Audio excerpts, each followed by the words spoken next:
Now that my Lord has told us officially what we all already predicted, I would say a very small percentage still gave room for the possibility that my Lord will actually discharge accused number 4 on his 174 application. And there's nothing wrong with that. Okay, there's nothing wrong with that. For me personally, I like to give everyone the benefit of the doubt. But then you also know the saying that says when somebody shows you who they are, you better believe them the first time. My Lord has been consistent. If there's one thing my Lord has been, is to be consistent. He has been consistent throughout, in and out, on who he is. He's made it very clear. Today, he didn't just make it very clear. He put it on a pedestal. No. He put it on a billboard. He put how he feels clearly on a billboard and was just seeming to give a ruling from a place of enragement. Who was he enraged at? At the same time, he's drinking out of a customized mug. Yeah. I mean, I'm telling you, it was quite a sight to see. He seemed to be yelling at the defense, especially Nxumalo. It was only left for him to say, "How dare you?" And with that, I find that there is prima facie evidence which needs an answer, and consequently, I cannot discharge accused number 4. It reminded me of Judge Ndim, okay, in the Jocelyn Smith disappearance case, when the defense at the end of the case, they didn't even bother with they did the section, they just simply said, yeah, we're not even going to call witnesses. You know what? Do your thing, judge. The judge was very upset. So I said to myself, ooh, maybe this is what is going to happen with the defense. But lo and behold, yes, court was back after their lunch break. They came back. Of course, SABC's sound was still on the lunch break. We were just staring at audios, court just continuing, and we don't know what's going on. We missed everything, okay? We missed what Nxumalo said to my Lord. But basically, at the end of the day, the defense does not rest their case, okay? The defense is going to defend, okay? They are going to defend the 5 accused. Now, this was a shocker for me. Remember, we haven't been quite clear if accused number 1, accused number 3, and accused number 2. Why did I say those out of order? Accused number 1, 2, and 3 are going to also do a Section 174 application. Well, they are not. Okay, they have abandoned.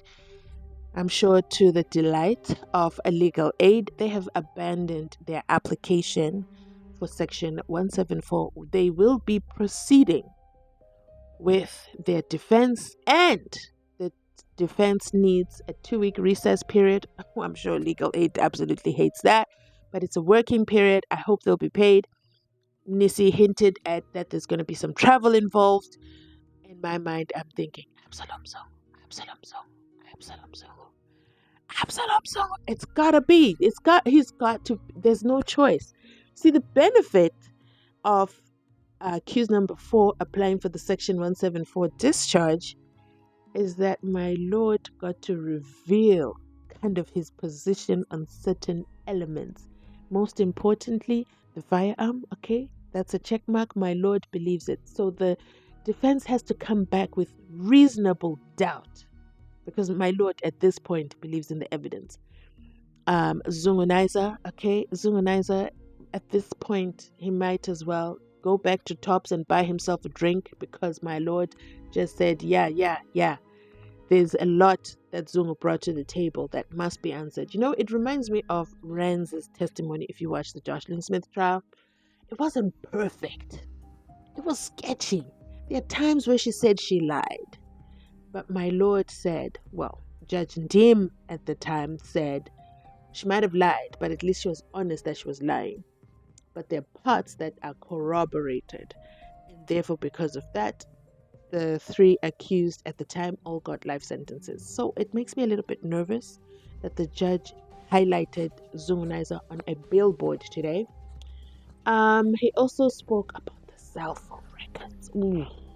Yeah. So, to the shock, okay? Let me let you listen to this. I'll be back with the rest of my commentary. I have to talk about Mshololo. Make sure you stay to the end. You want to hear what I have to say about her. Okay, so what are we going to do? We adjourn now or what? Yes, there's this one issue, my lord, that is up to my learned friends. Yeah, they want to consult, don't you? Yes. Oh, you don't want to consult? Yes, my lord. That's something that we try to have a discussion about on lunchtime. Yeah. We're mulling on certain days here, but unfortunately, we're missing the presence of Mr. Ngumalo when we were discussing.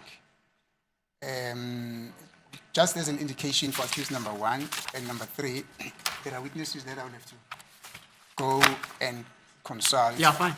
Although it has been suggested that I can still consult with them over the phone and on Zoom, I definitely won't be doing that. I haven't done that in the profession. I would go and see them personally. Some are within the province. Yeah. Some are beyond the boundaries of the province, my lord. They are scattered all over the show. Okay. Yes. Thank you, madam. Yeah, fine. Yeah. My lord, as a result, therefore, the defense is asking for the adjournment, a 2-week adjournment until the 22nd of September, my lord, to allow the defense to prepare for the defense case, my lord. 22. 22 September, my lord. 19 September is the last day of the session, and 22 is the beginning of the recess. But we are asking if the court, with the leave of the court, to proceed and run during the recess, which means we'll come back from the 22nd. We adjourn for 2 weeks from today, and then we come back on the 22nd, and then we work throughout the recess period and up to the beginning of the 4th term, my lord. That's the court business. Okay, what does the state say, doctor? One thing about Mshololo is she's unpredictable. Okay, she is absolutely unpredictable. What do you mean? Mshololo herself, out of her own mouth, stands up to say, yeah, we're going to work through the recess. Okay, my lord, we want to take a 2-week recess, and then we are going to work through the adjournment. What? Who is this? And what have they done with Mshololo, Queen of Adjournment? Because Mshololo always says no. How many times did the judge say, can we work over the... No. She always gave an absolute resounding no. But you already know why, right? You know why. Because she already has the other court case. So she absolutely has to be back in court. I believe she has to be back in court. Okay, yeah, she's representing the Untouchables. Okay, you remember the Untouchables, the Brigadiers, the BMW Brigadiers? She's inside that court. We don't know which other cases she's also got, but clearly with Mshololo, she's juggling, and she's realized, I've got to work through the recess. So that I can manage these court cases. So the 2-week adjournment, which as you can hear is her initiative. And then Nisi stands up to say, whoa. It's not 100%. It's not affirmative because I need to go meet with A, B, C, D, E. They're out of the province. Some are here and I can't do Zoom meetings. Okay. I'm not a Zoom meetings kind of guy. I need to see you. I need to feel your presence. I need to see your body language before I can risk putting you on the stand. And Zoom just is not going to cut it for me. And I just am not interested in being in a Zoom meeting. Can you hear me? Can you hear me now? No, unmute your mic. I can see why Mnisi's doing that. I can tell you though, legal aid is like, oh my goodness. More travel expenses coming our way. But let me know your thoughts about Mshololo down below, okay? I think that, she already said she was never going to do the Section 174. I feel she felt it was going to be a waste of time. She's already ready to go into the next leg of this trial, which is the defense case. But of course, her colleagues are not yet ready. And guess what? She was ready to give the schedule, even though Ngumalo has no idea about it. Can you believe it? But maybe they consulted separately and she knows kind of his work-life balance. Let me know your thoughts in the comment section down below, but let's continue listening on to the final resolution. Just before maybe my lord the state respond, the 22nd, it's well and a fine date, my lord. But I know that we haven't had a discussion around it with my colleague here. I don't think it will be a train smash if we say it's a provisional date, such that if on that day everybody is ready and then we start. But if there are still some hiccups in relation to the preparation, and then it should then be treated as a provisional date. But we'll make all endeavors possible that we work towards the starting on that day as well. Thank you, my lord. Yeah, Mshololo. As the court pleases, we will fall in with that date, but arrangements have to be made if we sit during recess for the stenographer, the court interpreter, the court orderlies. We assume that they will be available. It would have helped if we first consulted with the role planner, but yeah, seeing that this is a running role, we can postpone to the 22nd of September. The only thing that we are not sure of is whether, as Advocate Nisi suggests, it will be a provisional date or whether we will commence on the date. But to us, my lord, it makes no difference. It's really up to the defense from now on, my lord. If they're all happy with the 22nd of September, we will make sure that all the other court personnel are available. Okay. Yes, 22nd of September, my lord. September, yeah. Manje kusenkantolo sidinga ngazo lezo zathu iqaleni bahlehlisa ilanga la nge-22 zakaSeptember ngo-10 o'clock kusasa la enkantolo. Okay, thanks. We'll adjourn. All right.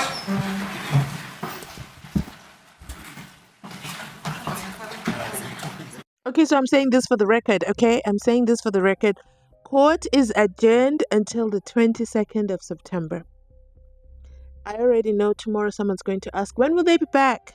And the day after that, when will they be back? When is court back? The 22nd of September. But yeah, let me know your thoughts with regards to the schedule. Yeah, the schedule is quite peculiar. Why did Nisi seem like he was hinting at maybe they will not necessarily start on the 22nd of November? Listen, it's crunch time, okay? It is crunch time. The judge has given you hints, okay? It's like, you know, when your teacher grades you and tells you where you missed out. Now it's time to go study. Those are the points to attack. Those are the points to build on. Those are the points to work super hard on. Unfortunately for the accused, they have to return back to the prisons, okay? And what a sad way to return, because there's just so much emotions I imagine that one would be going through. And then to go back, not for the day, and then come back tomorrow, consult. No, they're going back and then coming back on the 22nd. So hopefully they will have time for consultations in between then. Yeah, kuningi guys. So let me know your thoughts in the comment section down below. This is the SENZO MEYIWA trial on yet another recess. And where are those who are going to say, yeah, the defense is always wasting time? I can already hear them. Loud and clear. But I'm going to catch you on my next upload. That is it from me. Remember to like, comment, and subscribe. During this time, I'm definitely going to be going live. It gives me time to go live. Funny enough, it allows me. I have a travel date coming up that I had penciled in, but now it looks like I can just be like, yes, check. Let's go. No, actually I have two travel dates. I have two separate trips to do during this time before the 22nd. Yeah. Two separate things. Okay. Anyway, I'm thinking out loud. I'm digressing. Look at that. Let me get off this mic. Bye everyone. Catch you on my next upload.